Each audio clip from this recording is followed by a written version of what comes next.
Hey guys, welcome to the Reels and Heels live show here this Sunday, February 9th.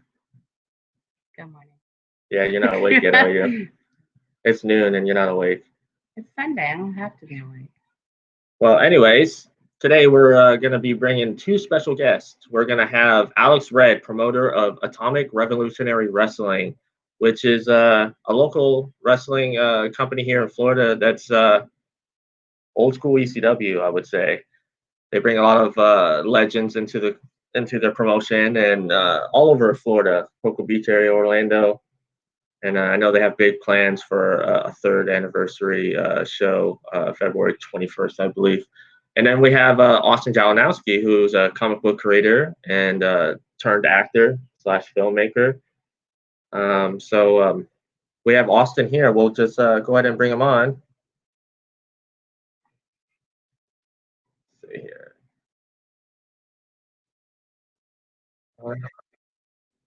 Okay, he's coming on. You sure? I see you. Yes. But he's not up there. It's just audio. Yeah. It says audio only. It says audio only, no video. Oh, okay.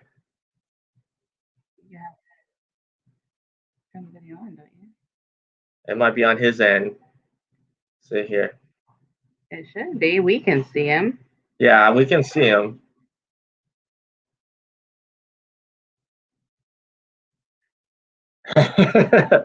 We hear you though. There. Our solo's on. Ah. There. There we go. See? That's better. Ta-da. Well, thank you for joining us today. You're welcome. Thanks for having me. Appreciate it. Congratulations on your new show. Well, thank you very much. This is a very favorite thing of ours to talk about movies, TV, and wrestling. So me and you have known each other for a few years now. We met back at Heroes Haven. About 2013 or so. Yep, 2013. Yes, sir. Yeah, and you were doing the comic book thing then. And now recently, with the last couple of years, you've transitioned into acting. So why don't you go ahead and introduce yourself to our listeners? Hello, listeners. I'm Austin Janowski. Yes, I have been working in comic books since 1994. But I have been getting into film and acting on a professional nature for about 3 years. 2.5, 3 years. Yeah. So it's a different realm. So what kind of stuff in the comic book world have you done? Well, when I first started, I worked for a company called Ally Comics. It was an independent book. And then... Uh-oh, we lost Austin. He'll be back with us shortly. We had crisis with children. I'm trying to find a dog. All right, well, while we get Austin back. Oh, there he is. He's back. Oh, you're back. I said thank you for the stream, and it just logged me out. Oh, maybe you're running off of cell phone, so maybe got disconnected for a bit. You know, dead spot. Yeah. Okay, so you were talking about your comic book world. Yeah, so 94, worked for Ally Comics. They helped me publish my first book, Seventh Millennium, which was nationally distributed, and I made some money, and I thought this was easy, but I really want to be an inker. So over the years, inking-wise, I've been lucky enough to work with Bob Layton on Iron Man, help Jay Leeson on X-Men, ink over Pablo Marcos on Red Sonja, plus Evil Dead 2, stuff for IDW, Image, and whatever over the years. But I've also put out my own books, too. When I got my 20th, 21st year, I'm like, I'm done. And then I keep coming back. Film was something that I never thought I would be able to do. Like high school was acting and artwork. I chose artwork and then got in a couple of films. I thought this was fun. How do you get into it? We'll do some auditioning for experience, but I did, but I got roles, and that's just kind of how it all started. I asked my wife, so I'm thinking about doing this. What do you think? She's like, well, I'll give you 3 years. And I'm like, well, let's pray on and see what happens. So this journey for film is basically I'm walking the steps that God has put before me, and I'm enjoying every second of it. It's insane. Uh, was acting something that you really, had a passion about growing up? Is it something that you wanted to do? Oh yeah, I was voted most theatrical in high school. I was a musical since I was in second grade and everything like that. But I lived in upstate New York, out of middle of nowhere. But I loved to draw. I loved comic books. That was like I was so enamored with the whole field because it was so unique back then. And being an inker, I made the choice because that's finishing the page back then. That's before colorists really came into the forefront. So that's really neat. That's something I can actually try to do now. And so I just chose that instead. But here we are.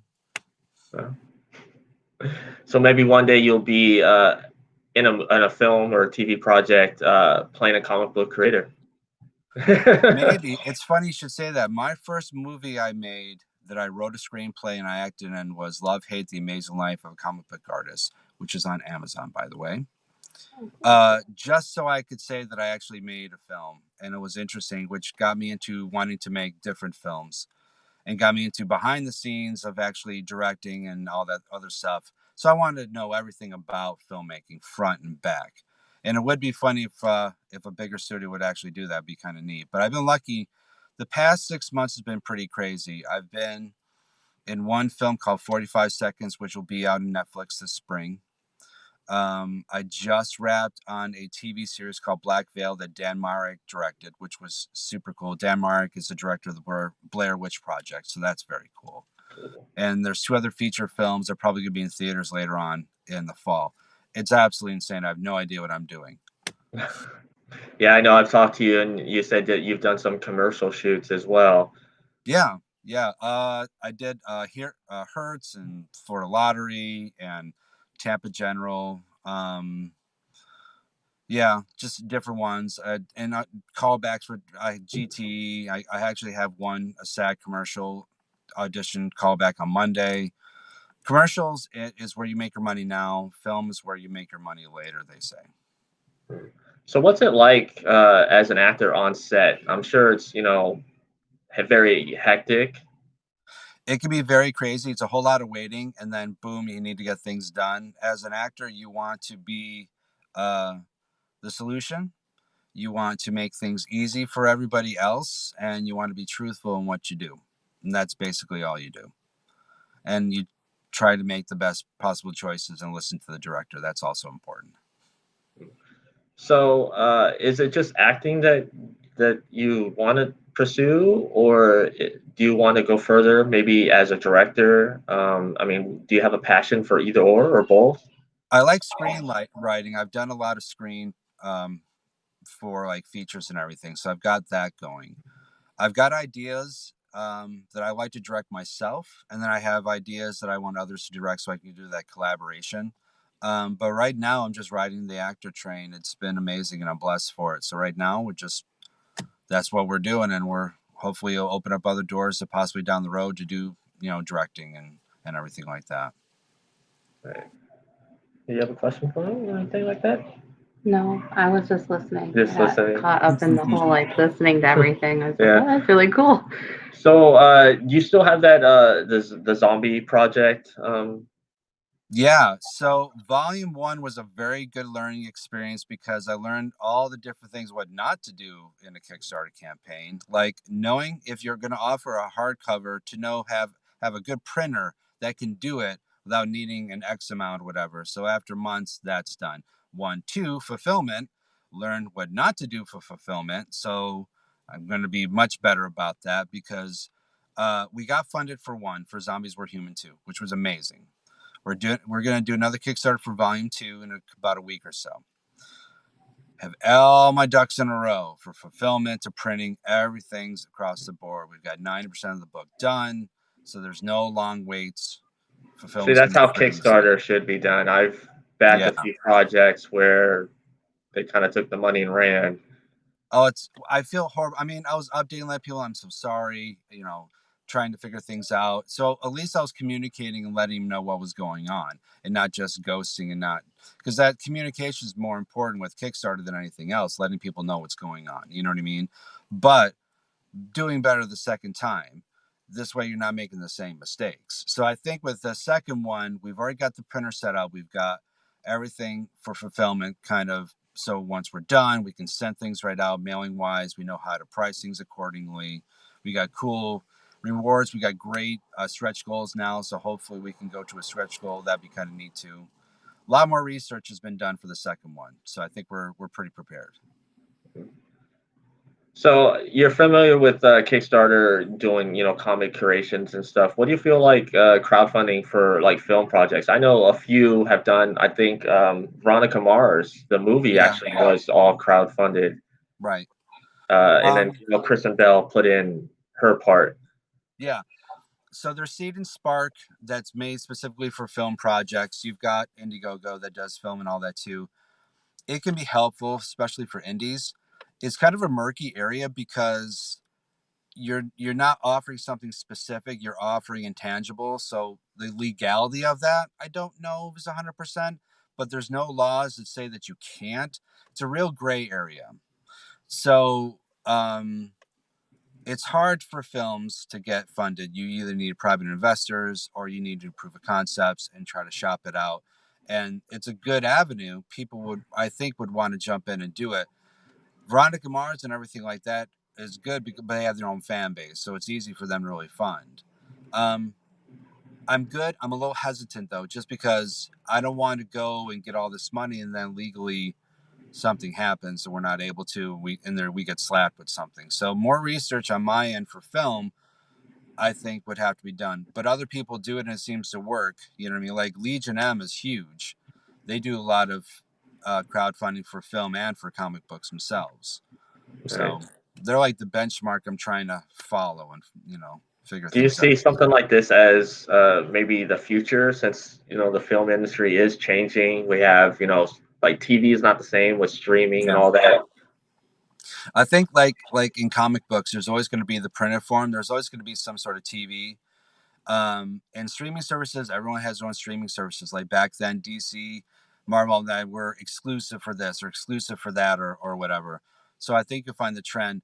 I think crowdfunding is more accepted. I think people like the fact that they don't have to go out of their home and go to a store to buy a book. They can just order it and get it mailed to them, right? So the convenience factor, I think, is more acceptable to everyone else. I don't think it's going to go away. I think it might change. I think once everyone really looks at the money that's generated, the government's going to look in and try to put some sort of oversight on it. That's just my opinion, though. Well, that's what pretty much happens to everything. Par for the course with everything, though. Yeah. Got to be able to get their money. I think probably with the increase in creators finding their own, footing in the crowdfunding, arena, that we're gonna see a lot more people get into that, and it might just change the face of the way we get our art and our media of all general, Yeah. I love it. I will say there are some people that don't like the fact that more well-known creators go on Kickstarter and fund one of their independent projects. They feel that that's not fair. It should be for the independent people. To me, having them on board shows the legitimacy of it and the fact that it brings a broader people into it. And while they're there, maybe they hop onto yours or they're looking through and they click on other stuff too.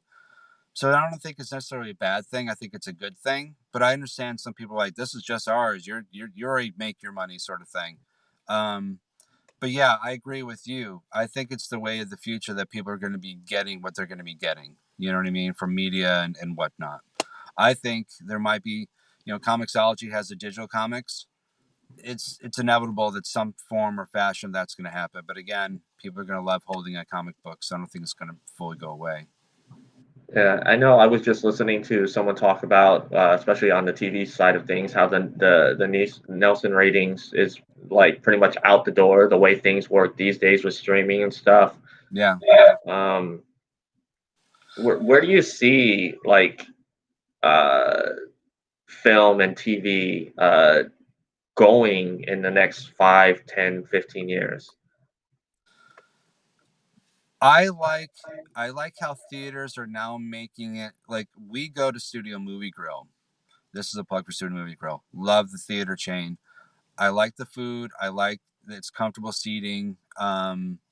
So I like the theater aspect of it because some films you have to see in theater to really appreciate the scope of it. You don't get that on TV. But there's other ones that you can definitely see streaming. Um, Again, I don't think it's going to go fully away.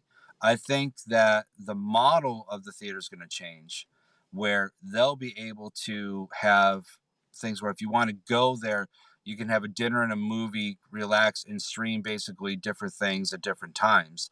Like not a movie release sort of thing because it's all mostly digital, but I think there'll be more choices, probably. I don't know. Did I answer your question? I don't know. When I think with the onset of a lot of this streaming, I think we've opened a door for a lot of choice. Like I don't have to go. Plus, like we went and saw the last thing we went and saw was Rise of Skywalker, right? Right. So the last thing we went and saw, and took the kids, we all sat down, and I mean that's a huge amount of money. Yeah. Then we're sitting there not just for the hour and 45 minutes that the movie was. You're sitting there for another 30 to 35 for every ad and trailer and ridiculousness that they put in front of the movie too. Mhm. And so that's 2 hours and 15 minutes of your day that you're sitting in the theater Right. and spending this amount of money.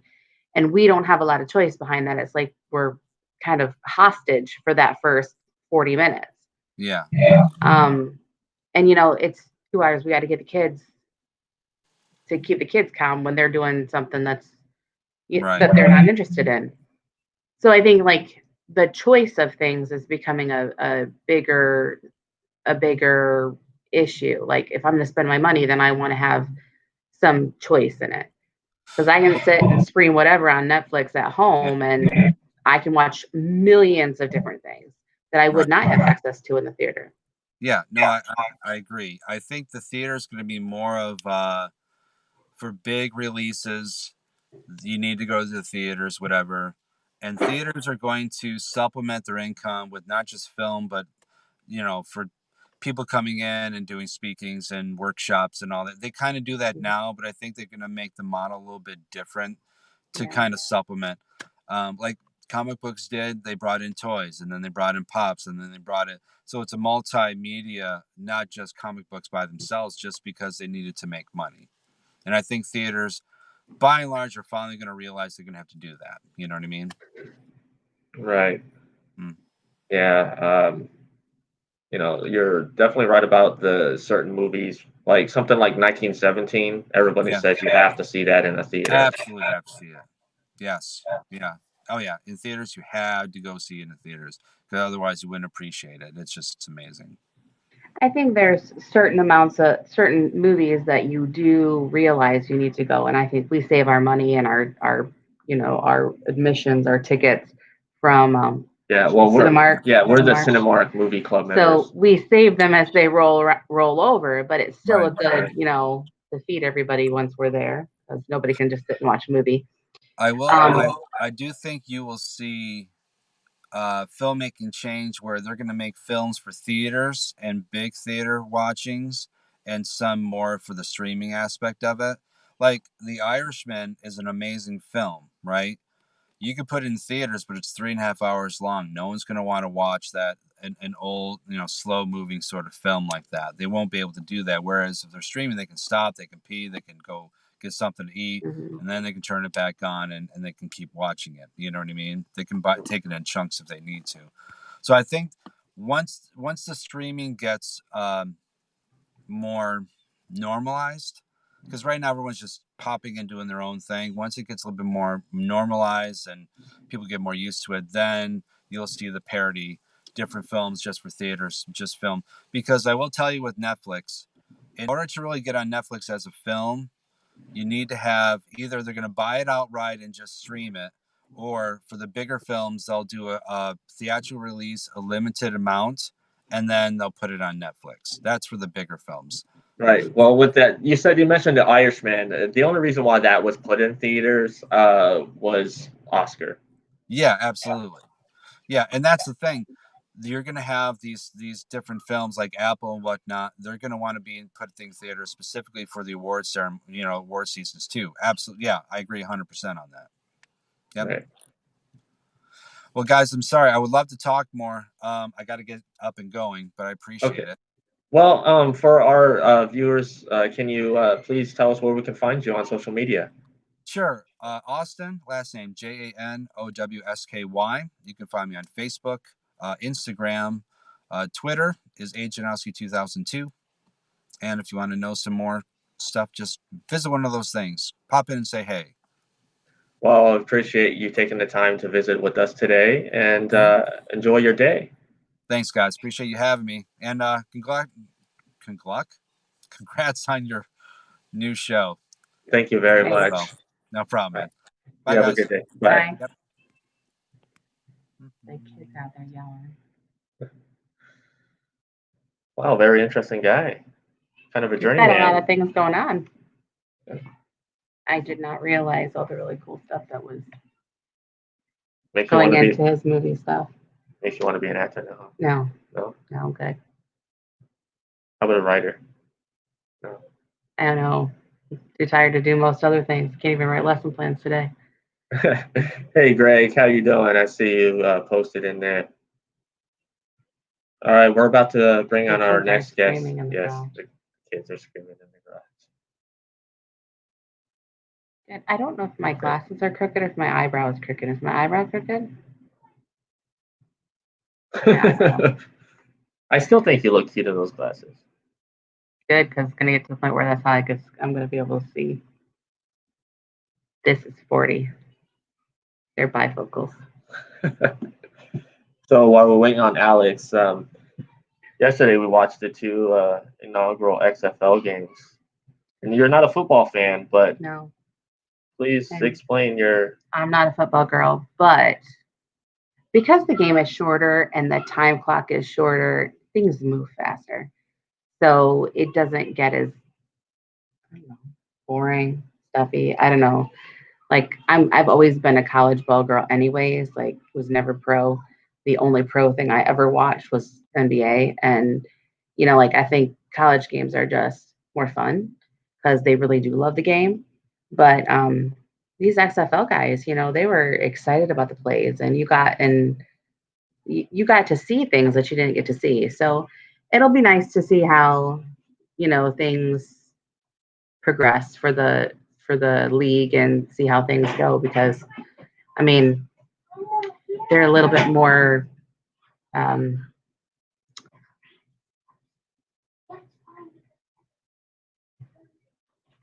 it's fine. Yeah, but Greg says, no, you're good. I don't. What does that mean? I missed something. I think he's saying you're okay. You look good. Oh, okay. Like my eyebrow's not crooked. Oh my God. When you look at yourself on screen and you're like, oh, that's me. So that's my friend Greg. He, like I said, he's from Dallas, but lives in Michigan.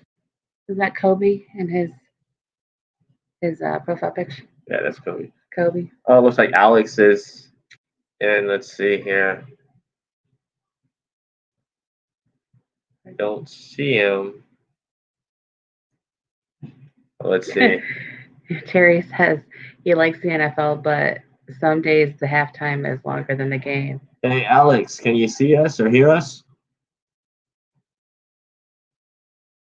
Blue screen. Blue screen. Blue screen of death. Let's see here. He says moving the game quicker makes it more interesting to watch the NFL. Oh, about my eyebrows. That's good. Good to know. But I think that's a good point. Like, I'm not a. He keeps trying and it's kicking him off the app. Kicks him off the app. Mhm. Did we have that problems when the boys were on the show with Mark?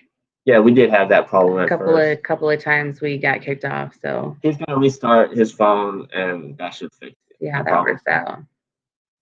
But no, the XFL was interesting, and we have a Tampa Bay team, so it might be nice to have a winning team in Tampa Bay. Hey, Greg, go Vipers. It wasn't very nice. Is Greg your Dallas guy? Yes, he's the Dallas guy. For heaven's sakes, what is the problem? Greg is all about the Dallas Renegades. That's his team. Dallas has a really strong, like, team love. Like, everybody's a Cowboys fan, and, win or lose, they love their team. So I guess that's a, hey, shut the door! Both doors. Why are all the doors open? The good thing you have in common with Greg is he loves blue. Hey, blue. Yes. Oh. Good. Oh, we won against State yesterday in college basketball. What? There's an emergency pause. What are you talking about? We closed the garage on accident. An accident? Yeah. It's okay. No. You do not need my phone. Go away. Go play.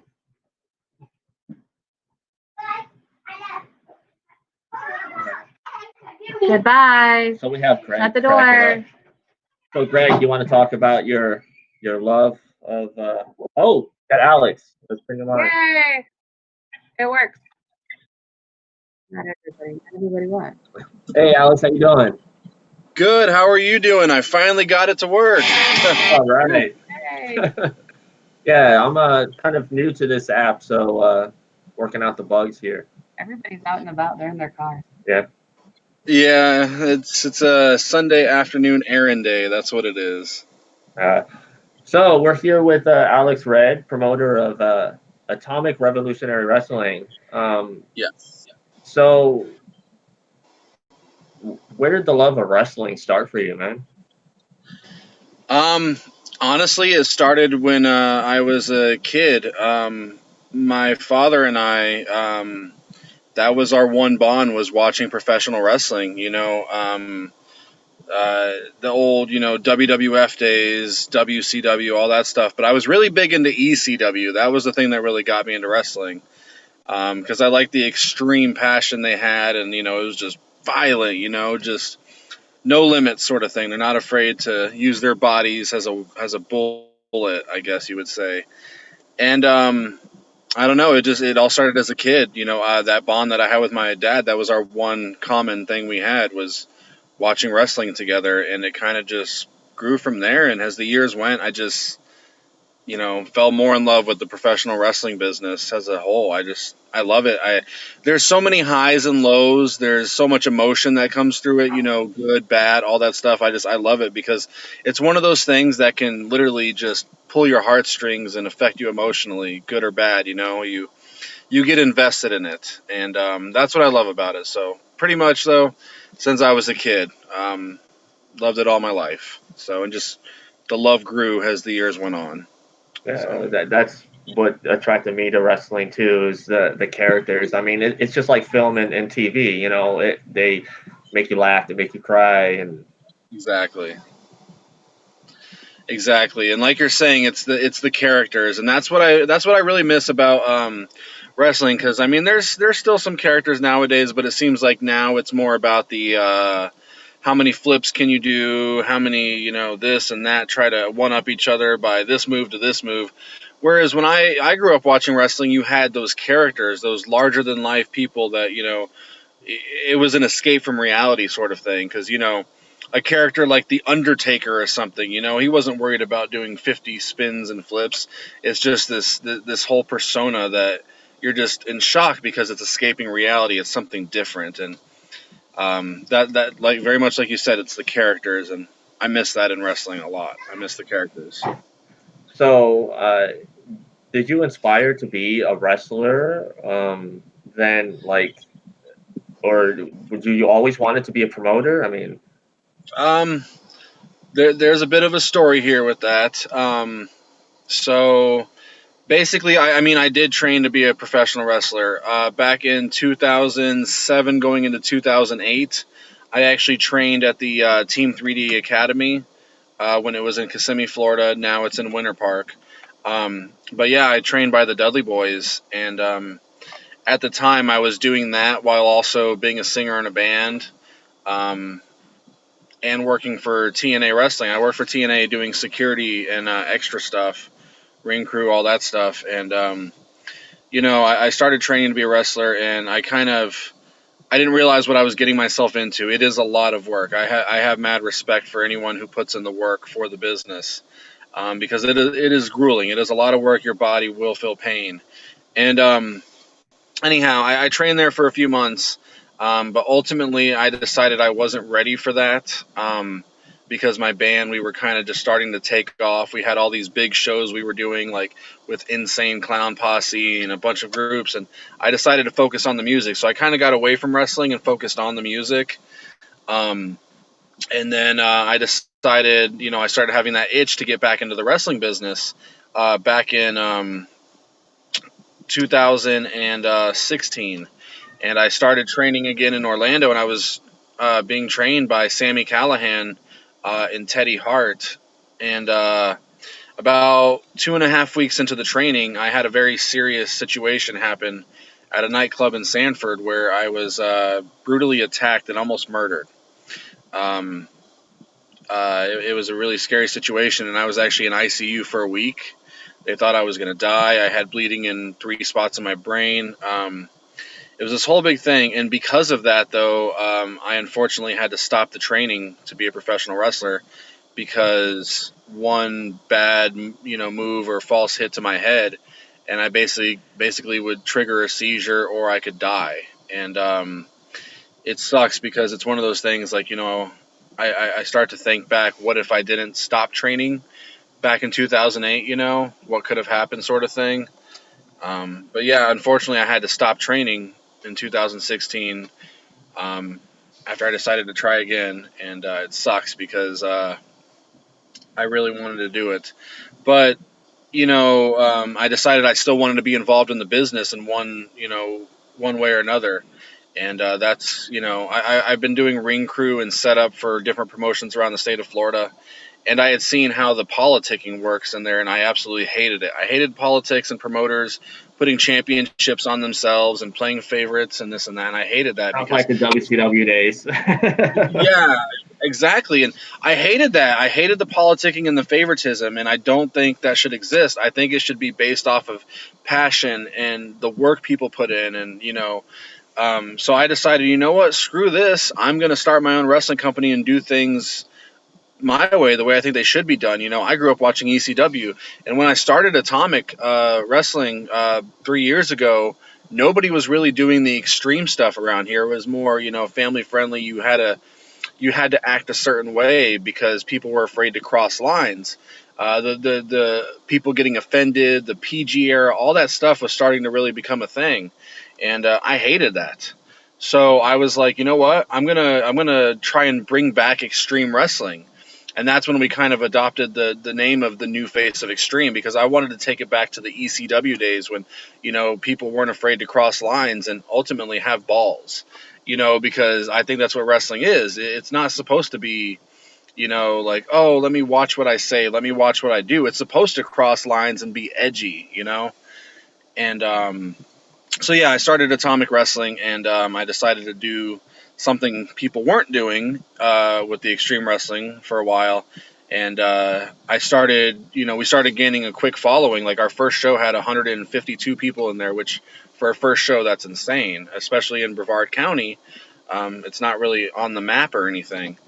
And I realized there was some people getting offended, getting pissed off, like, oh, these guys, I don't take them serious, they're too far, or they're trying to do things that they can't do, and this and that. And that only pushed me more to want to make it even edgier and, extreme and all that. So anyways, back to the original question. Yeah, I did aspire to be a professional wrestler, but I had to stop.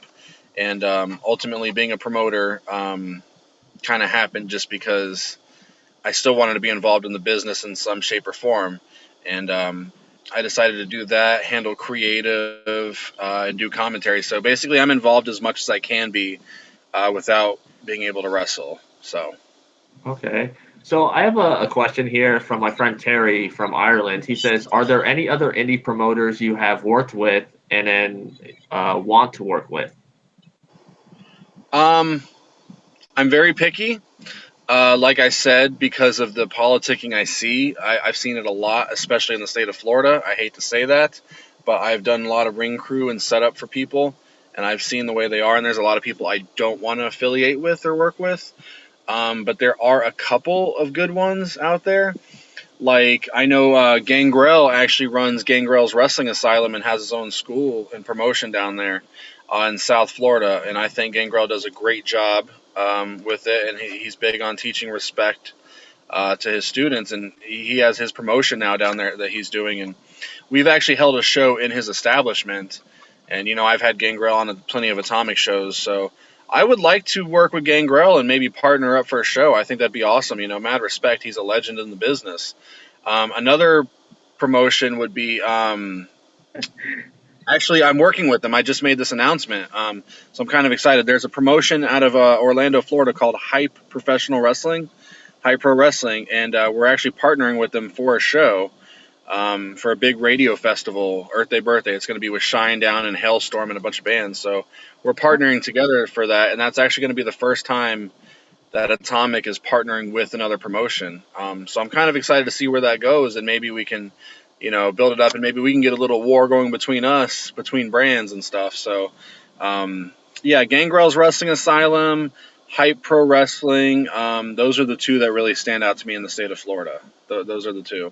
If I could pick another indie promotion that's not out of Florida, I would love to do stuff with like a CZW or House of Hardcore. That would be crazy, man.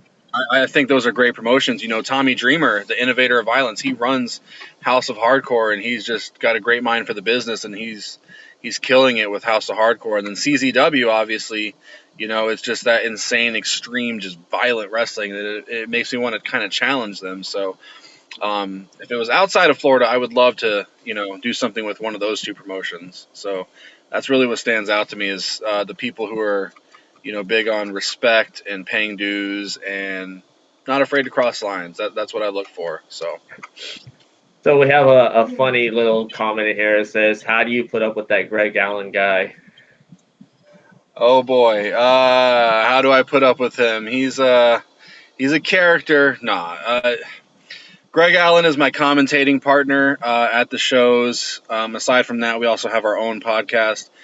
He does some of our match graphics and different things, and he's a good guy. And actually, a couple days ago, he had a heart attack. He was in ICU there for a day, and he got discharged though. He got out last night, so praying and everything. But he's a good guy. He's a genuine guy, and I put up with him because he's basically like a best friend. Aside from being a commentary partner, he's a best friend. He's family, and anyhow, yeah, he's like my partner in crime basically when it comes to commentary. So he's a good dude. Of course, I'll put up with him. God, happy he's here. He has a long time to go. He can't leave us yet. Not at all. Yeah, I saw that you posted that, and I was hoping he would pull through and stuff. He did, yeah. I was hoping to. I was actually at Disney when I got the news, and it kind of, being at the happiest place in the world, and then kind of, finding that out was like, oh my gosh, like what just happened? Like this can't happen. He's such a good guy, and he's genuine, he's real, and he's family. Like that can't happen.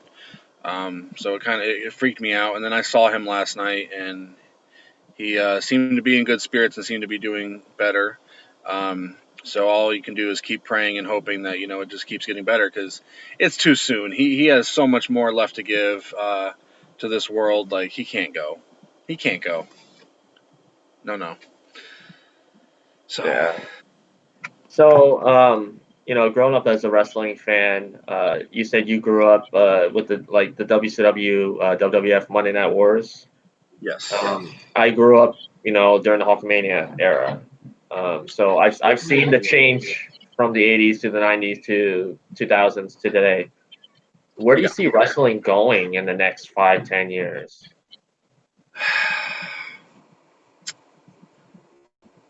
I don't know. I don't know if I see it going anywhere good. I feel like we've reached this point in time to where I don't know. Times have changed, and I don't know if they changed for the better. Like I said earlier, the people nowadays, so many people find a reason to get offended at something, and I think that's going to hurt it. I don't know. You see products out there starting to do edgier content, this and that, and you're starting to see that, but I feel like it's not natural. It's not, I don't know where I see it. Like, I'd like to see it keep growing, because right now we're at an interesting time, because there's so many companies out there now. You have, obviously, with WWE, you have Raw, SmackDown, NXT, 3 shows a week on TV, but now you have AEW who's out there. Then of course Ring of Honor, New Japan Pro Wrestling. You have Impact Wrestling. There's a lot of promotions out there, and a lot of people are watching wrestling. But unfortunately, there's good and there's bad to that. So the good is there's lots of wrestling. You have options. You can watch. A lot of people are making. Oh, There he is. oh, he hon. Oh God, did it cut up? Oh gosh. Hold on. You know what? I'm actually gonna get out of my car. Maybe that'll help too with the service out here. Oh, it's so bright out here. Okay. So bright. I'm used to the nighttime. All right. I'm actually at the Space Coast Convention Center right now, where we do our shows. Anyways, so okay, where did it cut off? So basically, I'm saying, like, there's good and there's bad, and I think unfortunately in 5 to 10 years it's going to get bad, because there's so much wrestling products out there right now. AEW, Ring of Honor, New Japan, Impact. There's so many wrestling products, and it's good because a lot of people are watching now. A lot of wrestling names are being made. People are making money. It's all good right now. But unfortunately, there's going to come a point in time to where it gets to be there's too much wrestling out there, and then people will start to slowly pick and choose what they're going to watch, and it's that oversaturation. Do you liken that wrestling kind of like with streaming, how there's so many streaming choices now? About the same thing? I like it, but I think ultimately it's going to fire back because there's going to be too much of it out there.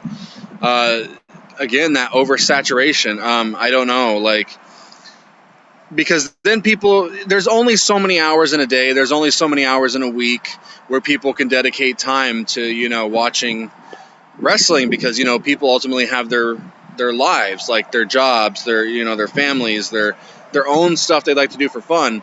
So there's only so much time in a week, in a day, and I think there will be a point in time where people will start to have to pick and choose, and ultimately the juggernaut WWE is going to always, no matter what anyone says, WWE is always going to be on top, and they're always going to be there.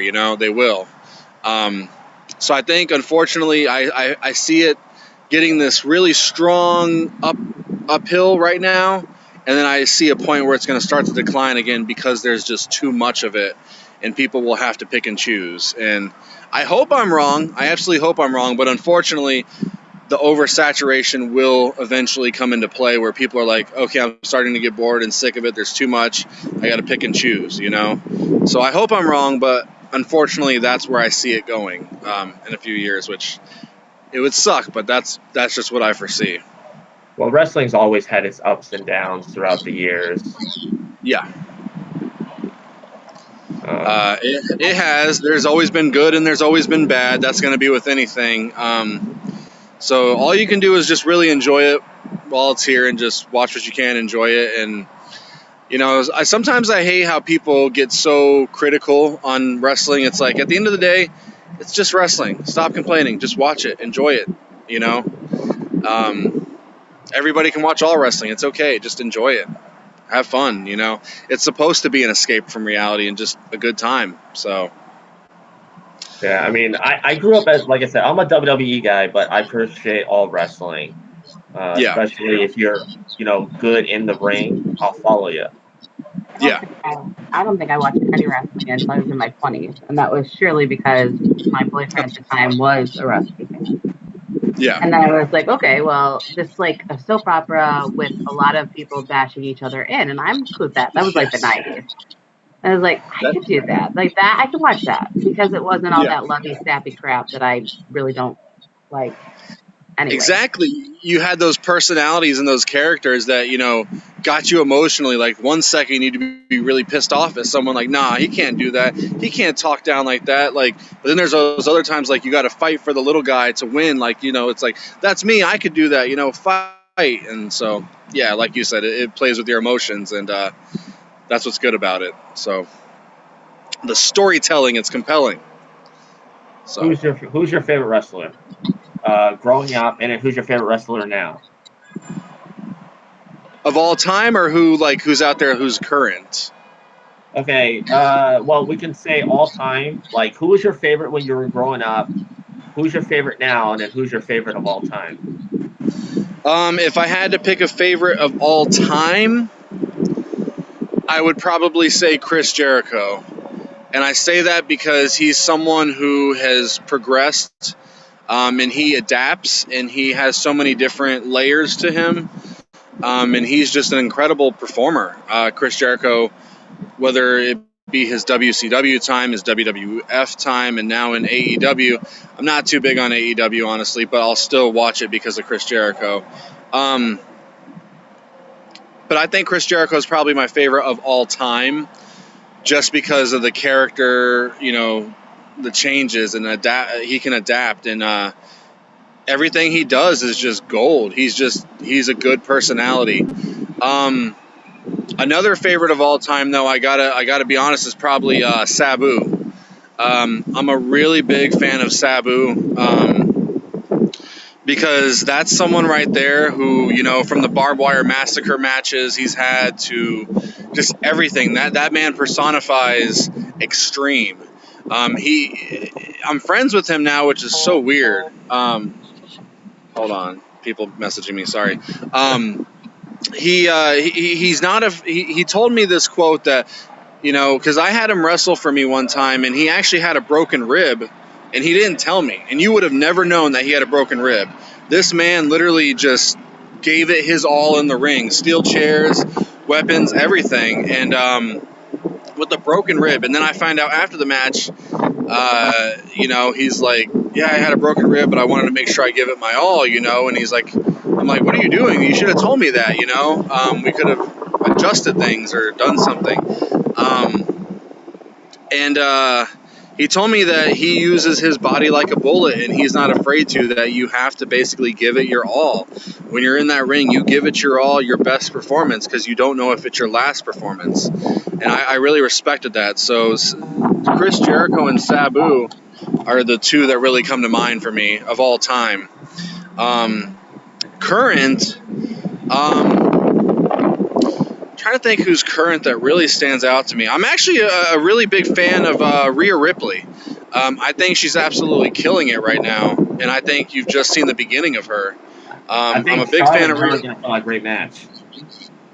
Oh, absolutely, and I'll be at WrestleMania, and that's one thing I'm excited for is that match right there. The good storytelling already, and we're starting early enough to where we can tell a good story.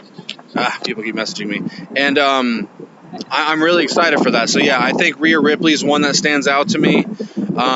Lacey Evans is another one that stands out to me, because I'm actually personally friends with her, and I've witnessed her hard work that she's put into it. Like she's a former Marine, she's a mother, she's a wife, and she busts her ass for her family, for her country, and in the ring. And I think Lacey Evans is one who should become women's champion and have a good title reign some point this year. So she's one that stands out to me. And then ultimately Drew McIntyre. That's a guy right there who I think, he's been around for a long time, but he's finally just getting his moment now. And Drew McIntyre has put in the work. And funny story about Drew McIntyre, actually, when I was working ring crew for Evolve one show, This was when Drew McIntyre left TNA Wrestling Impact, and about 2 months before he went to WWE. There was like this 3 month gap where he was just independent there for a bit. And I was working ring crew at Evolve, and he was booked on the show in Orlando. And he got there early and went in, shook everyone's hand, and helped set up the ring. And then at the end of the night, shook everyone's hand, thanked them, and helped carry stuff out to the truck. And this is Drew McIntyre, you know, a guy who's been in WWE. He was the chosen one, been in TNA, former TNA World Heavyweight Champion. This guy didn't have to be doing that, you know, because he's at the top of his game. But I gained a lot of respect for him because it went to show me that, you know, he's somebody who doesn't put himself above everyone. He's putting in the work. He'll never stop putting in the work. It's true passion that he has. And the fact that he's getting, you know, this opportunity now where he won the Royal Rumble and now going to main event WrestleMania against Brock Lesnar of all people, I'm astonished at that. That guy is passionate. He deserves it. So if I was to say current, you know, right now, Rhea Ripley, Lacey Evans, Drew McIntyre, those are the 3 that really stand out to me, that I think have a big future, and I'm excited to see where it goes. Those 3 great competitors. Oh, well, in this household, we love Drew McIntyre, and we know that he's going to give it his all at WrestleMania and walk away with the championship.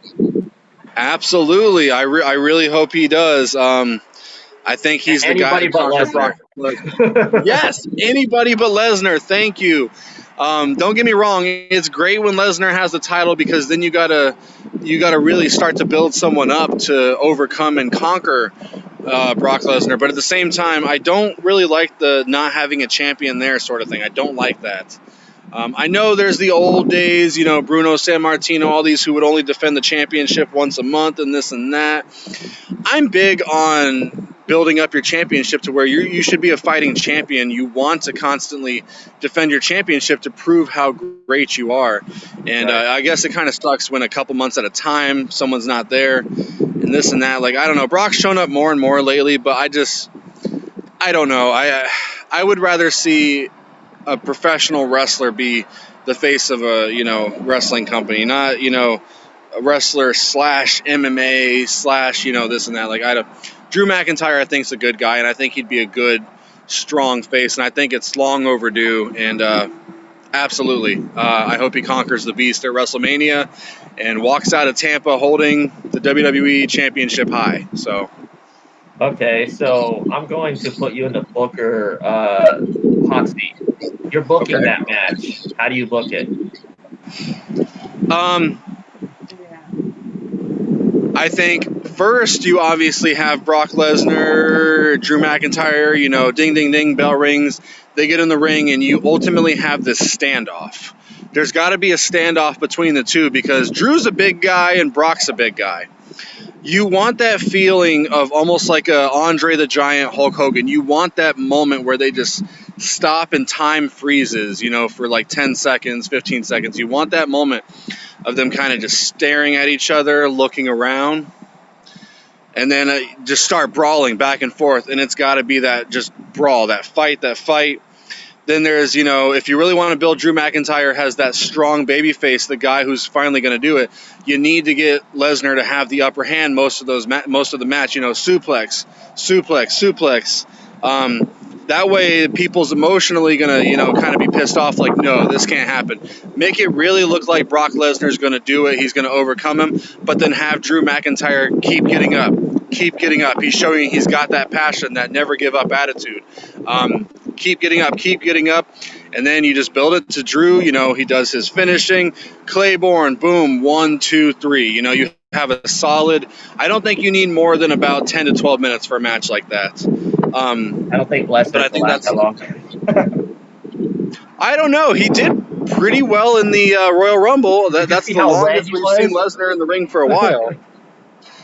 Oh, man. But to me, that's where you build it up because you need to show, because normally a Brock Lesnar match typically lasts, 2-3 minutes? But you need to build it up to where Lesnar gets frustrated because he's starting to realize this guy doesn't quit. What is it with this guy? the chosen one, they call him what? He won't quit. And that's that no quit attitude you got to give to Drew McIntyre to really show, like he looks like he's down, but he's pushing. Think of like the old Hulk Hogan days, the power up, he's feeling it. That's what you got to build with Drew McIntyre. Just keep building to where finally he does it. Claiborne, 1, 2, 3, That's what I think should happen with the match. So. Yeah, I can't wait for that. I can't wait for Mania. Mania looks like it's going to be a very good Mania. It does. And one thing is, if we don't have a pirate ship for a stage, I'm going to be very disappointed. I think this is their time to have a pirate ship out there because of the Tampa Bay Buccaneers and the way the stadium's set up. We need a giant pirate ship as a stage. Yeah. I think they're going to – I have a feeling they'll use the pirate background at the stadium and they'll fire the cannons. That'd be awesome right there. That would be phenomenal. That'd be awesome. Yeah. That would be awesome. So let's talk about you talk about great wrestlers and injuries. Let's talk about the return of Edge. Absolutely, let's talk about that. Phenomenal. One thing I will say, because I had, my own personal injury and attack and all that kind of stopped me from continuing to train to be a wrestler and this and that. When you see someone like Bryan Danielson, Daniel Bryan is his ring name. When you see someone like him return, who you never thought would, it's inspiring. But then you see someone like Edge. I was actually at the WrestleMania where he, faced Alberto Del Rio in what we thought was his last ever match. Or, well, we didn't know it was his last ever match until the next night on Raw, but we thought that was it, He could have been confined to a wheelchair and he had to have triple neck fusion surgery, and that's a very serious thing. Edge was at the top of his game in his prime and, been a big Edge fan forever. And seeing someone like that who is real and genuine, like you can tell this is a guy who's not in the business for money. You can tell he's in the business because he just has passion and loves the WWE and professional wrestling. Like that is his whole life. So watching his whole life crumble, it was heartbreaking. I'm sure all of us, I'm sure, had to shed a tear when Edge came out on Raw and had to announce his retirement, And it's one of those things where I wish social media and the wrestling websites, I wish that didn't exist. Because for weeks we've been hearing rumor Edge is going to return. I wish I didn't know. I wish I watched it surprised. But I was still surprised because it's one of those things where it always felt like it would be just a rumor. You never thought someone like that who was forced to retire due to that serious of an injury would ever come back, 3, 2, 1, countdown, he comes out. That moment right there was just electric because you could see it. If you play back the clips and you look at his facial expressions, his eyes, you can see it. Just how truly happy he was to be back and to be there. And he never thought it was going to happen. And, I never thought it was going to happen. I really never thought we'd ever see Edge in a ring again. And I think it's inspiring because it goes to show you, don't let your circumstances define you. No matter how bad a situation might be, no matter how rough you think you might have it or this and that, there's always a way to dig yourself out. You just got to find the way, put in the work, have the passion, and just want it, So having Edge back is very, very inspiring. And it actually kind of gives me hope watching it because it's like, well, if he can come back, maybe I can, Why couldn't I? And I don't know. It's very inspiring, and Edge is one of the good guys in it for the right reasons, and he's just so talented, so phenomenal in the ring. And I'm very happy to have him back. And I think the storyline right now where we're going with Randy Orton and all that, I think it's the perfect storyline to come back with because obviously there's history there with Rated RKO. Well, as a worker, he definitely trusts Randy. Absolutely, because it was very uncomfortable. I could tell that was a Paul Heyman segment, by the way, because you felt uncomfortable. That was one of those segments where you watched on Raw with the chair, with everything. It felt uncomfortable to watch just because you knew what Edge had been through, 9 years previous and all that.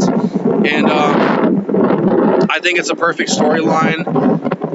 The emotion was there. I think Randy Orton kind of, slowing everything down, the facial expressions, everything. I think that was perfect storytelling, and I think that is a great example of what wrestling should be, is hero and villain, and just the slow it down, feel the emotion, take everything in, take all of it in. And I loved it. I'm very happy Edge is back. I never thought he would be. I loved it. I think this is a perfect return, and I'm sure you obviously share the excitement with me about having Edge and Orton match at WrestleMania. I think that's going to be just off the charts, and I think that'll be the show stealer. Personally, I do. Yeah. That's a true comeback story right there. Like, that's the story because it's real, So I'm happy he's back, and I can't wait for this to play out. Before I let Nicole talk about Edge, because that's her favorite wrestler. I don't know if you noticed though, when Randy looked at Edge before that RKO, he kind of like gave him like, "Are you ready?" Like, and Edge kind of said, "Let's go." Yeah, but that's the passion. Well, that's the passion that I'm talking about right there. Because there is that risk. Like, he was cleared by doctors. Obviously, I'm sure he's gone through so many checkups, checkouts, whatever, to just tests. I'm sure he's gone through everything just to make sure. But at the end of the day, it still doesn't take away the surgeries he had to have, and it doesn't take away what is there on the inside. So it really is a risk. No matter what, at the end of the day, it is a risk. And because he could very well, there could be another something that goes wrong again with the neck, and this time he could be in a wheelchair. It very well could happen. And that's what I'm talking about, though, but he's not giving up, and he's back, and he's willing to give it his all one more time just because he loves it. And like he said, he wants to end his career on his own terms, not being forced to retire, while on top. He wants to end it on his terms. So the rumor is he signed a 3-year deal. Obviously, it's rumor. We don't actually know what the length of his contract is, whatever. But I'm excited to see it. Obviously, there's so many potential dream matches that can come out of this, from Edge and AJ Styles, Edge and freaking The Fiend, Edge and Roman Reigns, spear versus spear. Like, there's so much potential with all of that. And I hope he has good health and he keeps, I hope, it keeps going. And I hope we see Edge for a while. I do. But the risk is there. But either way, I'm happy Edge is back ultimately. And it's going to be very compelling TV for a while, I think. Yeah. Do you think Christian's going to be involved in the storyline? Yes, I do. And that's another one who, retired. I'm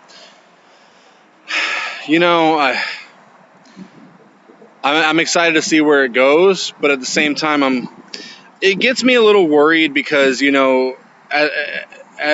I love being entertained by these guys. I love seeing them do what they do, but ultimately, it's like there is the risk there. So it's like a kind of worried thing too. Like, should they be doing this? Shouldn't they be doing this? But we don't know what they're feeling. I mean, we don't know what they're personally going through. So I don't know. I do think Christian will be involved, and I'm excited to see it play out. I don't know if we'll necessarily see Christian involved in a match, but I could definitely see the tease. Maybe Christian tries to come there and confront Randy Orton because it's his best friend. He did this too, and maybe Orton teases something with him then that, I don't know. There's something there. There is. I don't know if Christian should come back for a match, but there's definitely something there. So I know you want to talk about Edge because that's your favorite.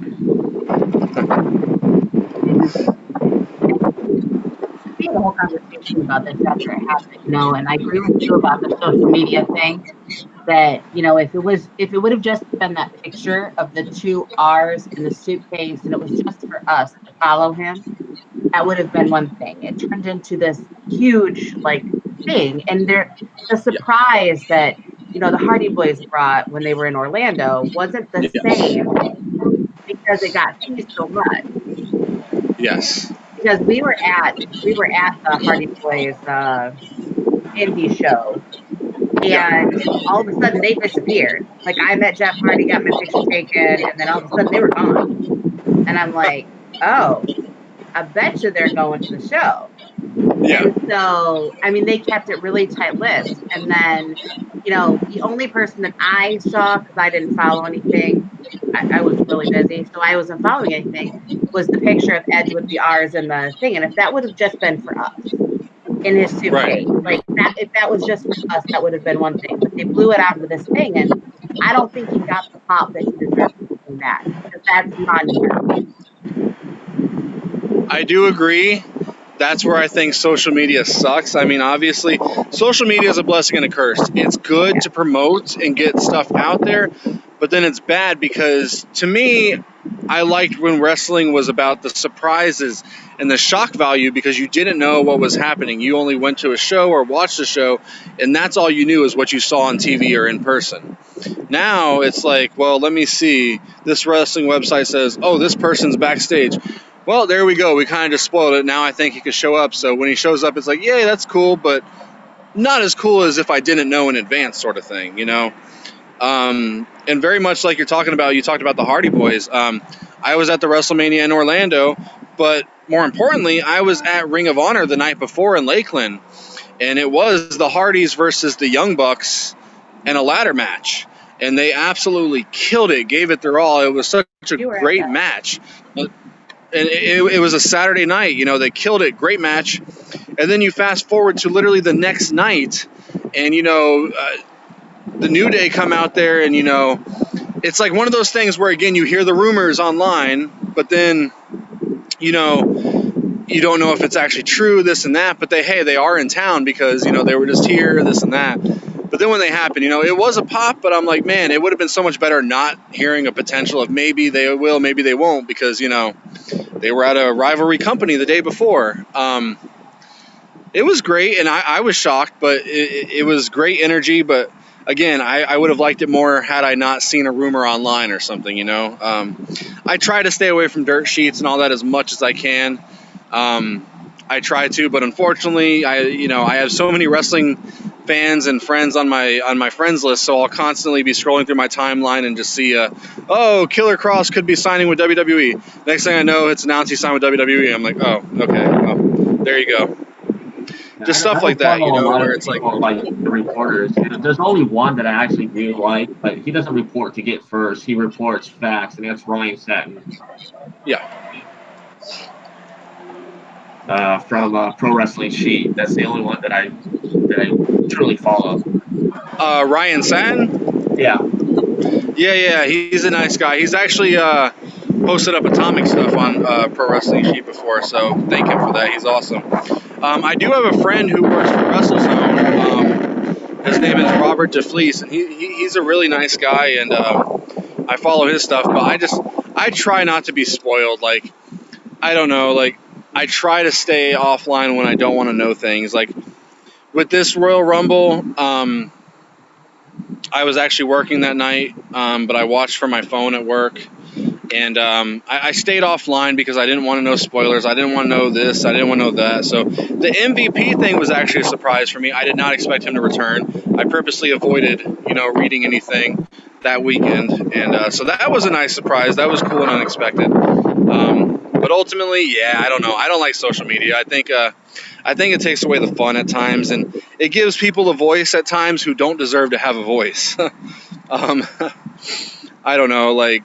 Agreed. Social media, a blessing and a curse, Yeah, I think the only person that would come back that wouldn't be blasted on social media would be CM Punk. I think that would be the biggest surprise ever. Wouldn't it though? I mean, man, nobody knew he was coming to Fox backstage.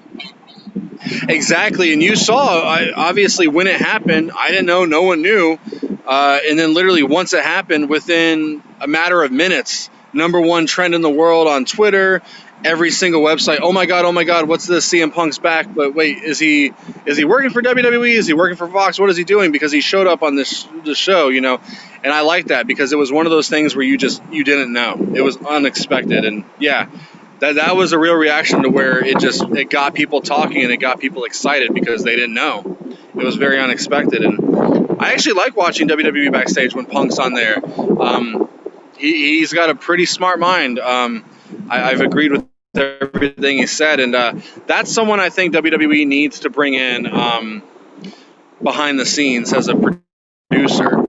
That's someone who needs to. I think he can do a lot with building stars and helping create.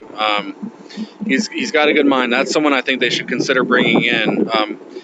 You know, maybe if he doesn't want to wrestle or if he doesn't want to do this or that, at least I think he should be involved in a creative producer sort of standpoint. He's too good not to have involved. So. Yeah. When you think about how far, I mean, they've come a long way since, Vince McMahon, but I think that additions to the team that are similarly mindset, like giving these guys chances and developing different, different paths, I think is important. And it keeps the business fresh. It's not the same old guys. Exactly, and I think that's what's missing. That's why for the longest time we had this big downtime of professional wrestling, to where you were watching recycled characters, recycled storylines, and you need to sometimes, instead of getting one view, you need multiple views. That way, you're viewing it from all different ways, and I don't know. I think having Paul Heyman a part of Monday Night Raw now is good. I can tell when it's a Paul Heyman segment. I know Paul Heyman segments because I know his creative style. So I think it's good that there's that, but I think you still need more. You should have a lot more minds coming together to create these.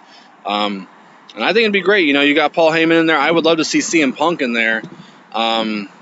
Just stuff like that. Like even Edge would be someone great to have behind the scenes, But yeah, I agree. I don't think it should just be from one person's view. I think it should be a lot of people coming together, working together, sort of thing. So. Speaking of Edge, I have a feeling in this new contract he has an NXT deal to help with the NXT brand. That'd be interesting. I mean, we got Shawn Michaels already over there. That'd be interesting. NXT's obviously on fire. NXT's doing good. You have a lot of a lot of older talent coming in to help with the younger guys there. Like, I know the Prince of Punk, Shannon Moore, he's one. He's a friend of mine, and he's training now at the Performance Center, and he's very hands-on at some of these NXT live events, working as a producer and as an agent back there. And he's doing a phenomenal job, and I think it's great. I think that's what you need, guys who have been in the business that long, who have traveled the roads, 300 plus days a year. Once it's starting to dwindle down with their time of being in the ring because of the physicality, I think it's good, and those people should be involved behind the scenes because they lived it, they know it, so they know what the people are going through and they know how to build. So I think it's really good to have those people involved. And I think it'd be great to see any of them involved in NXT, Edge involved with NXT. I think it'd be great to see any of that. It can only help. It can only help the business. Right. Well, I think Hunter's done a lot of good for the business. And when Vince steps down, I think we're going to see a change across the board in WWE. Yeah, we will. Now, the rumor is out there of Shane McMahon being the one to take over it. We'll see how that goes, We'll see. Well, I don't know. I don't think it will be Shane. I think Shane really doesn't want anything to do with actually owning the company per se. I think it's going to be Hunter and Steph. I think that's what it should be. I think that's what makes the most sense. So I hope the rumors are wrong with Shane. I don't know. I think it'd be perfect with Hunter and Steph. I think that makes the most sense. It definitely does. They're literally people who have been around in the business basically their entire life. Stephanie, obviously, her entire life. So they've been there, done that, and both lived it. So those are the right people to inherit it and help it, continue to grow and keep growing and keep building and exist, So I think they would be the perfect people to run it. Absolutely. Do you have anything you want to ask? I'm good. You're good. So let's talk more about your company. Okay, that's All a good right. topic. I like that. So right now, who are your champions, and what matches do you have coming up? All right, so our big 3-year anniversary show is actually 12 days away, Friday, February 21st, here in Cocoa, Florida. And our heavyweight champion currently is Wes Briscoe, who is obviously the son of Gerald Briscoe, WWE Hall of Famer. He's our, current heavyweight champion. He's been around with us pretty much since the beginning. Our tag team champions are the Brothers in Arms, Jason Dugan, JD Amazing, and Ray Zion. We have a bit of a freebird rule going there. Our hardcore champion is actually, and this has pissed off a lot of people, Superhuman, the kid that went viral for jumping off. And this is for Juggalos and Juggalettes. He's actually our hardcore champion currently. Our women's champion is Destiny. She's a very mysterious figure. We don't know much about her. She kind of crawls up from out of the ring and creeps me out a bit. And then our Atomic Next Level champion is Vertigo. He's been featured on NXT and SmackDown a few times. He trains at the WXW school in Mineola, Florida, learned by Afa, the Wild Samoan, WWE Hall of Famer. And then we have our Atomic Rapid Fire champion, which used to be the Cruiserweight Championship. Now it's the Rapid Fire because there's no weight limits. Is held by Jason Dugan of Brothers in Arms. So he's a our multi-champion right now. So we have a really good roster right now. I'm really happy with it. Everybody has the passion and they put the work in, and I'm really happy with our stuff.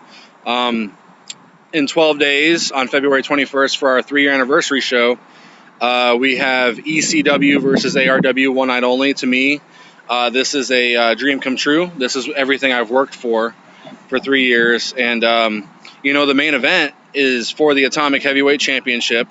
And Wes Briscoe is putting his championship on the line against the franchise Shane Douglas. I feel Shane Douglas is very underrated. One of the best talkers in the business, and I feel he was the pipe bomb before CM Punk existed when it comes to promos.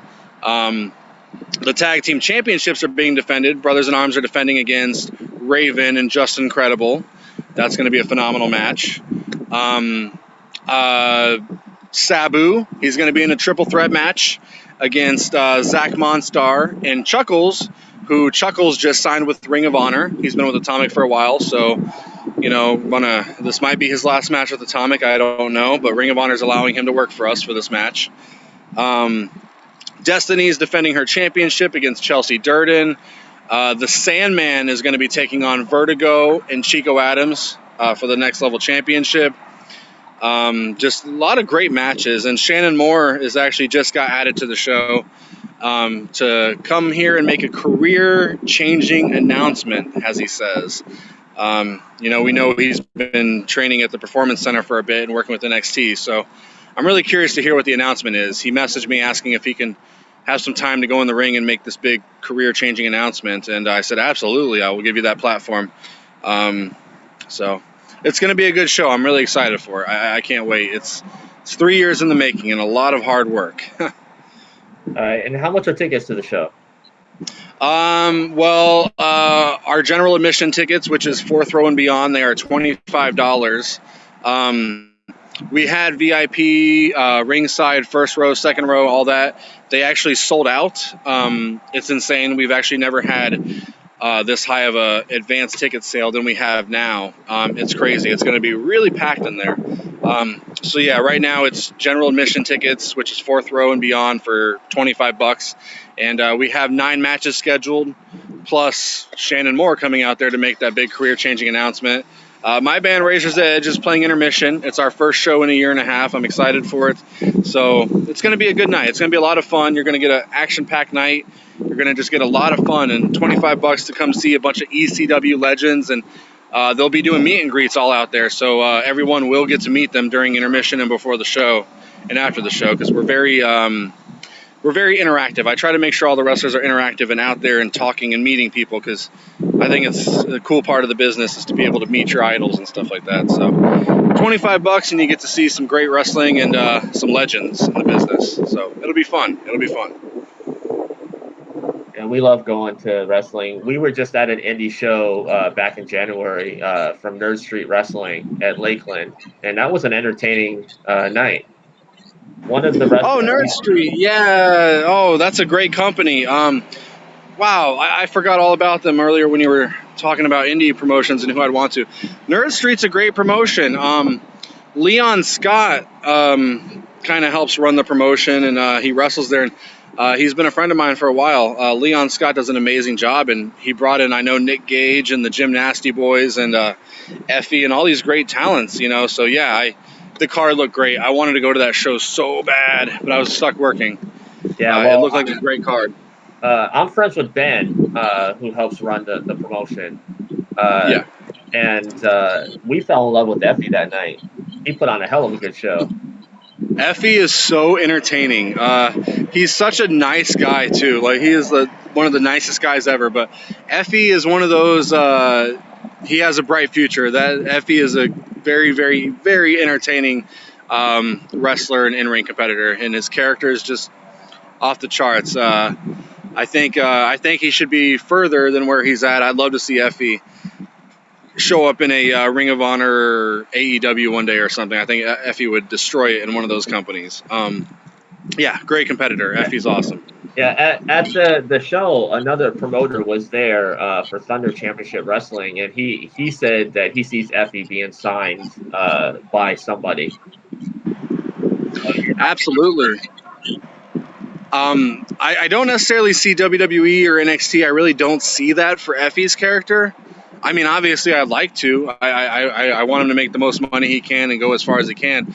But with his character style, and it's so unique, it's different. I think if, an Impact Wrestling or AEW, I think if someone like that picked him up, they could really push him to be the best he can. Like, Impact Wrestling now has Joey Ryan and stuff, and I could see Joey Ryan and Effie being a tag team and eventually turning on each other. Like, there's different things I could see. In AEW, I could see him easily, being involved with a Joey Janela or, there's so many opportunities. Yeah, Effie is one of those guys. I think 2020 is going to be his year to get signed somewhere, and he absolutely deserves it. So.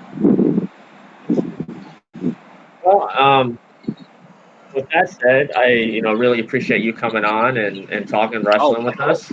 Thank you for having me. I'm really excited to be on here. I've been excited for days. Like, when I found out, thank you for the opportunity to be on here. It was awesome. Yeah, this is a passion thing for us. We talk movies, TV, and pro wrestling, and we're working on an audio podcast. So awesome. But so what all you gotta do is find you on? All you gotta do is keep putting in the work. That's what I'm saying. Just keep putting in the work and keep growing. That's what you gotta do. Yeah, that's the plan. So where can people find you on social media? Facebook /Atomic Revolutionary Wrestling. We upload not all of, but most of our matches, because we can't give away everything. We got to get some people to come out to the shows still. But most of our matches go on our official YouTube channel, YouTube /Atomic Revolutionary Wrestling. On Twitter /Wrestling Atomic, and on Instagram /Atomic Wrestling. And beginning here in the next few days, we're a little behind on this. I've been really busy, so I haven't got to set it up. But in a few days, we're actually going to have our official Pro Wrestling Tees store, Pro Wrestling Tees /Atomic Wrestling. So we'll have a bunch of shirts and stuff available. But yeah, so we're all over. You can definitely follow us and find out what's going on in the world of Atomic on any of the platforms. So, and I'm sure people can find you at the nearest Starbucks, right? Yes, Starbucks Wars. That's what I call it. It's my own little thing that somehow caught on a couple months ago, because I started realizing that I drink Starbucks every day, and I'm like, oh no, this is my bad habit, because I don't smoke or do anything like that. So I guess this is my bad habit, is drinking Starbucks, and I already had it once today. I'm probably gonna have it twice because I got to be at work in a little bit, so I need that energy to keep going. So you can find me at Starbucks, absolutely. All right, Alex, and congratulations on the relationship there too. Thank you. I've literally found my soulmate, and that is just the best way I could describe it. I love this girl more than anything. I really appreciate that a lot, because I don't know, I was in a dark place for a while there, and this girl basically came in here and saved my life, and I love her more than anything. I would do anything to make this girl happy, and I'm gonna marry her one day. I already know it. Spoiler alert, I already know it. She's the one. I knew it the second I laid eyes on her. I knew she was the one. I knew it. So I really appreciate that. Thank you. Well, Alex, you have yourself a good, productive day, and thank you, and hope to have you on again. Absolutely. Anytime, man. I'd be happy to go on anytime. Thank you so much again for the opportunity. Really appreciate it, man. All right. Thank you for joining us. All right. Absolutely. Y'all have a good day. You too. That's really cool. That is really cool. And he has, just like Austin, has a very interesting, career. And the kind of the theme, I think, was the fact that they both didn't really think they'd end up where they are. Like, it was just something they liked to do, and it became something bigger and something that, became fruitful and something they could live by. So I think sometimes, like I've said a million times, experience is a great teacher. Like, you think you're lined up to do something and something else falls in your path. And I think that we shouldn't ignore any of that. And I think we've had a lot of really awesome people come out in the last, maybe 5 years and reinvent themselves and become something more because they wanted it. And I think that's a huge testament to our kids, but also, getting them to realize that with a little bit of hard work, you can pretty much do anything. You can come back from anything. You can go anywhere and do whatever you want. So, just as Alex said, Edge was like a beacon of hope that he could possibly return to the ring. Well, and I think that and we talked about how it was not on his own terms. Like, some guys come back and they hang out and they stay forever, and we know they probably shouldn't be, but they're there because they offer something, whatever it is. And the guys we see, not behind the scenes, but the guys we see on a daily basis is sometimes we consider them hangers on, but Edge was out for a long time, and he wasn't somebody we saw even in a producer standpoint, creative standpoint, nothing. So he went and did other things, and he went and provided for his family, and did what he wanted to do, always with this idea that it would be in his future to work his way back. And I think that if you're allowed the opportunity to work with people that have that same, work ethic and that same idea behind it. Like I said, I think, Randy Orton, a lot of people said a lot of crap about him when he first took the ring, about being a second generation and blah, blah, blah. But there's a lot to a character that he's built and a lot to his in-ring ability to think about moves before it happens and to execute in a particular way. And it was interesting when he was saying that he thought that bit was a Paul Heyman bit, because it really made me horrendously uncomfortable to watch Edge's neck be in that chair, and the fact that it didn't end up happening, but that he's always putting us in a place where we need to feel uncomfortable. And I think that's part of having those extreme rules, and that idea behind wrestling is that we should always test those boundaries. We should always be a little uncomfortable, because all of those things are a little over the top. I could think, the Fiend is part of that too, that he's eccentric, he's over the top. There's just something about him.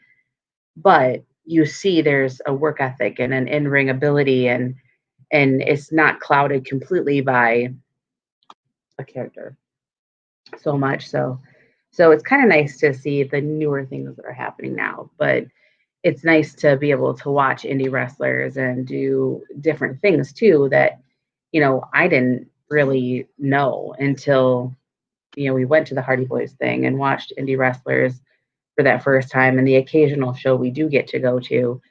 I think our kids know most about WWE, but they know these other guys, and the more hands-on the wrestlers are, the better it makes the whole business, because it gives us an opportunity to get to know them as people too.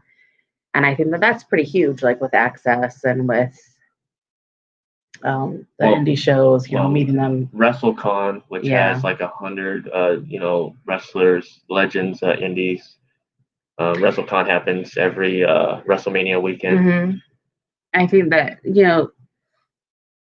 we don't live in the same world we did in the 90s. Like, you're not supposed to break character, and, like, those guys didn't do it very often. But when you see them come out on, shows like The Bump and other like YouTube shows where they just get to sit and talk to somebody, you see this person who really loves what they do. And you can condemn anybody. I mean, I'm sure people that work in porn have the same problem. It's like, just because you like what you do doesn't mean that you should be shunned for it. So when he talks about Sabu, and he talks about Sandman, and he talks about these guys that continually pushed the envelope to be as brutal as they possibly could have been, because that's what they were looking for, but also because that's what they wanted to do. And it made a lot of noise in wrestling. It did, and it was something that I think we needed at the time. Like, there needed to be a rivalry. There needed to be something, that wasn't WWF that or wasn't WCW. WWE, and it wasn't that whole like rivalry thing. It wasn't who could have the bigger than life characters. It was more like who can make it the most brutal, and who can really put it down on things, because we always saw guys take it to the mat, but like, there was a huge difference between Mick Foley, taking tacks to the back and falling through a Hell in a Cell, than a kendo stick in a ring and a garbage can and a God knows how bloody you could possibly get. I think there's something in the world of wrestling. There's something for everyone. And even though ECW wasn't my entire like cup of tea, I think that we wanted something brutal. We wanted something a little bit over the top then, because we were looking at these people are like, this is a joke, So they wanted something that was tougher, that was meaner, that was, more brutal. And, I think with Paul Heyman being on WWE, that does help them too, because he will push the envelope as far as he possibly can. How far can he push it? That remains to be seen entirely. But I think that when you get to work with people that truly have your best interest at heart, I think every time you step in a ring, you have to know that that person is going to do what is right, and I think, sorry about that. I'm pretty glad that it's taken the turn that it has. I do kind of agree with Alex as far as, is it going to be oversaturated? Will there be so much that we don't know what to do with? Because, that's why, WWE and WCW back in the day had their feuds across TV, because they were vying for viewership. Who's vying for viewership? Who's vying for the ticket sales? Who's vying for the stuff? I think you tend to probably stick with who you know the most. And, like, you follow certain promotions, you follow certain shows probably. But, like he was saying, he followed Chris Jericho pretty much wherever he could watch him. And I think that that's kind of a thing, like, with there being more fluidity, now we have the power to follow our wrestlers wherever we want to see them. And everybody's a little bit more out there now. Like, they are actually visible. Yeah. I think that helps too. So we get to follow our people more so. And maybe not within, I know John Moxley had a lot to say, but if you were a John Moxley fan before he became Dean Ambrose, I think that you followed him back to AEW and you love what he's doing over there. And I don't think that's I think that's what keeps it competitive. I think that's what keeps it fresh. Like, I think that if you love people, you follow them. Yeah. Like I would have probably followed Edge wherever he went. Just because he was at the pinnacle of WWE doesn't really mean that I wouldn't have followed him wherever he went and watched him anywhere. But I don't think I love anybody else that much. Like even with the Hardy Boys when they were on wherever they were, Ring of Honor. They were Ring of Honor. I didn't follow Impact, that. They had the whole broken gimmick. But in general, I didn't follow any of the other wrestling. I really didn't follow wrestling at all for that amount of time because I just got tired of it. And I think a lot of that was because a lot of it was repackaged, and so you knew what was going to happen, and it wasn't fun anymore. It wasn't entertaining enough to hold our attention. I think reinvention of like NXT and these newer guys that are coming out, that are just different. Like, and girls. And women's wrestling is huge. Like, and it's not glow. It's like really they're getting in there and they're putting in the work and they are tough as nails. And I think that's a brand of women we haven't seen anything from in a while. And it's to a different extent because Ivory and Jackie, they could hold their own in the ring. They always could. But they always were, I think, a little overshadowed in China too. But I think they were always a little overshadowed by the sex sells, eminence of wrestling. And I think that it now isn't just about TNA. It's really about what they can do. And it's really about the athleticism of women and being the best possible physical, specimens they can be, both in the ring and out. And I think that that's huge for us because now we're defining who we want to be.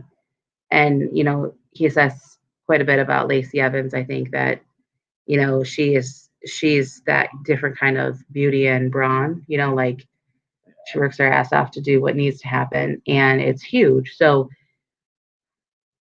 I mean, I think we have to truly believe that, these women are working just as hard as the men are, and giving themselves a name. So, well, it's interesting.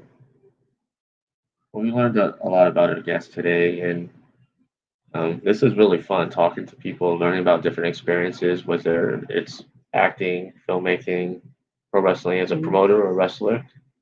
I think we should tag them both in everything so far and put out their social media stuff at however we tag them in this and have people check out some of their stuff. I mean, there's something for everyone. And I mean, $25 for wrestling, that's a great price. And then following both, artwork and the newest movie stuff from Austin, I think is there's something for everyone on our show. And hopefully, with that, the realness of taking it to the next level, really having a discussion about it will, help not just us, but also market the people that we're excited about, because I think this is huge. Like, this is hometown wrestling. This is hometown movies. This is somebody that we know. And, when you see somebody on TV, I think you get a little excited. You're like, I know them. So you kind of root for the people. So hopefully you guys will check them out and, see how things go. If it's something you love, it just so happens that you're right there with us. If it's not something that's good for you, then you have to decide what is. And I'm hoping that gives you an opportunity to see it, like build a community, share the wealth of knowledge. Exactly. Well, until next week, when we're joined by an actual professional wrestler, Johnny Zeke will be joining us. indie wrestler out of St. Pete. Okay. This will be fun. He tells me what's happening because I don't know what's happening because I have a full-time job. Well, actually 2 full-time jobs. Teacher life. Teacher mom life, right? So hopefully you can check out our show next week and same time. Same time. Sunday at noon. Couple I'll be more awake than today. Thanks for joining us, guys. Until next time. Keep watching film. Wrestling. Enjoying life. I don't know. We need a tagline. We need a tagline. We'll work on it. Add that there. You got a tagline for us? Give us a tagline. Before we go, though, I did want to say that Terry McIver he has followed our show since we started last week, and he gives us some of the coolest, like, interactive stuff, and we probably did not give him as much information. So, look, he's still there, and so is Greg. And they're still here, and they're still listening to us ramble on about our crazy. So, thanks, guys, for watching, and we appreciate it. Check us out. Check us out next week when we have who? Johnny Zeke. Johnny Zeke. And will we have another show after that? I'm working on it. Okay. Till then, bye. Bye. Okay. How do you turn it off?